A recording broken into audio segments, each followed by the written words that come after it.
आरोग्यवर्धिनी कामावरून माजी महापौर दिग्विजय सूर्यवंशी यांनी केलेल्या आरोपांचे मक्तेदार सुजित काटे यांनी खंडन करीत माजी महापौर सूर्यवंशी हे साफ खोटे बोलत असल्याचा पलटवार केला। सूर्यवंशी आणि त्यांच्या सहकाऱ्यांनी माझ्या कामावरील साहित्य चोरल्याचा आरोप करीत या विरोधात विश्रामबाग पोलीस ठाण्याकडे रितसर तक्रार देत असल्याचेही सुजित काटे यांनी सांगितले। यावेळी काटे म्हणाले की आरोग्यवर्धिनी केंद्राच्या कामावरून मला दिग्विजय सूर्यवंशी यांनी खूप त्रास दिला आहे, मानसिक सुद्धा त्रास दिला आहे। जागा बदलण्यापासून ते आता गेटला कुलूप लावण्यापर्यंत सूर्यवंशी यांनी प्रत्येक वेळी माझ्या कामात हस्तक्षेप केला आहे। माझे आरोग्य केंद्राचे काम नियमानुसार असून कोणतेही नियमबाह्य काम मी केलेले नाही। उलट आजूबाजूच्या लोकांना सांगून माझे काम सातत्याने बंद पाडण्याचा उद्योग सूर्यवंशी यांनी केल्याचा आरोप सुजित काटे यांनी केला। महापौर पदाचा गैरवापर करून त्यांनी अनेक बेकायदा कामे केली असून ती कामेही लवकरच जनतेसमोर मांडू असा इशारा काटे यांनी दिला।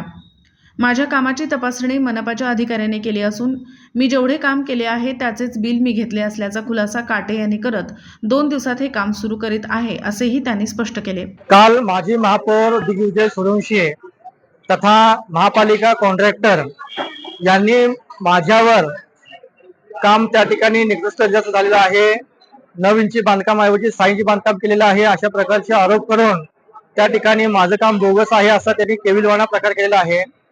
हे सर्व त्या ठिकाणी महापालिकेचे अधिकारी येऊन पाहणी केले आणि जे मी काम केलेलं आहे त्याच कामाचं त्यांनी माझं रनिंग बिल उतरलेलं आहे। त्यामुळे मला पुढील काम महापालिकेच्या अधिकाऱ्यांनी चालू करायला सांगितलेलं आहे। महापौर साहेबांना एवढंच माझं सांगणं आहे, जर त्या ठिकाणी मी काही बोगस गोष्टी केल्या असतील तर तुम्ही एका व्यासपीठावर या, मी एका व्यासपीठावर येतो, जे काय असेल त्यापूर्वी खुलासा लोकांपर्यंत मांडू। पण तुम्ही असं परस्पर सगळ्या गोष्टींची दिशाभूल करून माझं काम वारंवार त्या ठिकाणी बंद पाडून 6 महिन्यामध्ये अनेक वेळा तुम्ही काम बंद पाडला, कामगारांना हुसकावून लावलं आणि त्या ठिकाणी मला भेटी जाण्याचा प्रयत्न केला आणि शेवटी तुम्ही अतिशय माझं गेटला असलेलं कुलूप तोडून स्वतःचं कुलूप त्या ठिकाणी घालण्याचा प्रयत्न केला। आणि ह्या सगळ्या संदर्भात मी गेल्या 8 तारखेला आयुक्त साहेबांना, जिल्हा पोलीस प्रमुखांना आणि जिल्हाधिकाऱ्यांना पत्र दिलेलं आहे की यांच्यावर ताबडतोब कारवाई करावी आणि त्या ठिकाणी त्यांनी घातलेलं कुलूप काढावं आणि आतमध्ये माझं मटेरियल यांनी आहे का चोरून विकलेलं आहे याचा शहानिशा करण्यात यावी।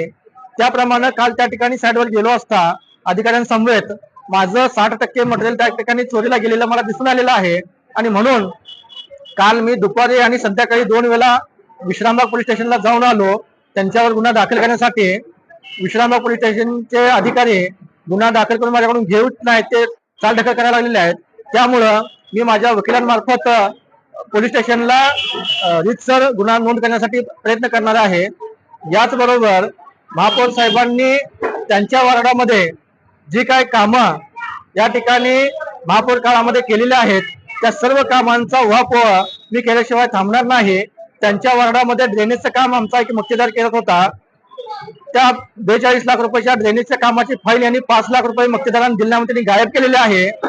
आज तो मक्तेदार कोर्टामध्ये केस लढत आहे, महापालिकेमध्ये तो यायचा बंद झाला, तो उपाशीपोटी मरायला लागलेला आहे। अशा महापौरांचं, माजी महापौरांचं कारनामे आम्ही वेळोवेळी या ठिकाणी पोलखोल करू। याचबरोबर त्यांनी वार्डामध्ये प्रीमिक्स रस्ता, अंतर्गत रस्ता 2.5 कोटी रुपये महापालिका त्या ठिकाणी त्यांनी खर्च केलेले आहेत। गरज नसताना चांगला रस्ता उकरून त्या ठिकाणी 2.5 कोटी रुपयाचा रस्ता त्या ठिकाणी केलेला आहे। याही रस्त्यामध्ये जे काही गोडबंगाल त्यांनी केलेला आहे तेही या ठिकाणी आम्ही उघडकीस पाडू, एवढ्याच या ठिकाणी बोलतो आणि थांबतो।